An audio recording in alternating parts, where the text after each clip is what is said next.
Hey all, this is Bob, aka Mr. Reef Safe, and this is 5 corals I regret buying. Number 1 is green star polyps. Okay, I've got to admit this one's kind of a cheat because I did not buy this one. This one was given to me and I never actually put it in my tank. I put it in a frag tank and I still regretted it.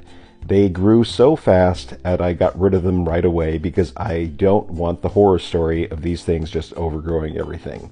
I know it's going to be controversial because there's a lot of people that like them, and believe me, they're a nice coral, they're a fast grower, they're just not for me. Number 4 is Purple Death Polythoa. Again, this one's probably going to be controversial. These are a beautiful looking pally. The problem with them is the polytoxins. If I'm being completely honest, I don't think that we should have polythoas in the home aquarium. I think the risk of the polytoxins is just too high, and therefore that's why I regret having these. I have subsequently removed them from my tank by taking out the entire rock and getting rid of it that way. Number 3 is Yoda zoanthids. In keeping with the controversy, I'll throw these on the list. The reason I regret these is because at one point I had gotten 3 of them on a frag plug in a trade. I had never kept them before, so I said, I like them, let me put them in my tank, and I'll put them on a piece of rock that I can take out if I ever need to. The problem was I did not pay close attention to them, and within a matter of days, they had moved on past the rock, and within a few months they had overtaken almost all the aquascape in my tank. When I had upgraded to a larger, newer tank, I decided to get rid of them, and I got rid of all the rock in the aquarium and started with fresh, new rock.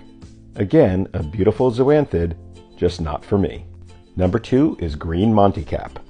In keeping with the tradition of this actual video and making sure that everyone is upset with me for having controversial choices, I'm throwing Green Monty Cap on the list. Again, it's a coral that I really like, and as a beginner coral, it's an amazing coral. However, after some time, you have to decide what you want to have in your tank and what you don't, and there's so much green color in corals already that I decided this one is not for me. Therefore, I regret getting it. But just as an FYI, if you have one and you regret it, put it up on social media. You'll get it out of your tank in no time. Of course, you might have to let it go for cheap or free, but it'll be gone. Number 1 is a non-photosynthetic stony sun coral. This might be the first one on this list that is not controversial. And I absolutely love this coral and would love to have it again in my tank. However, I don't have the time to constantly feed this. As it is a non-photosynthetic coral, you have to feed it on a regular basis, and I just don't have the time to do that. Let me know what you think about these regrets in the comments. As always, this is Bob, aka Mr. Reef Safe. Catch you next time.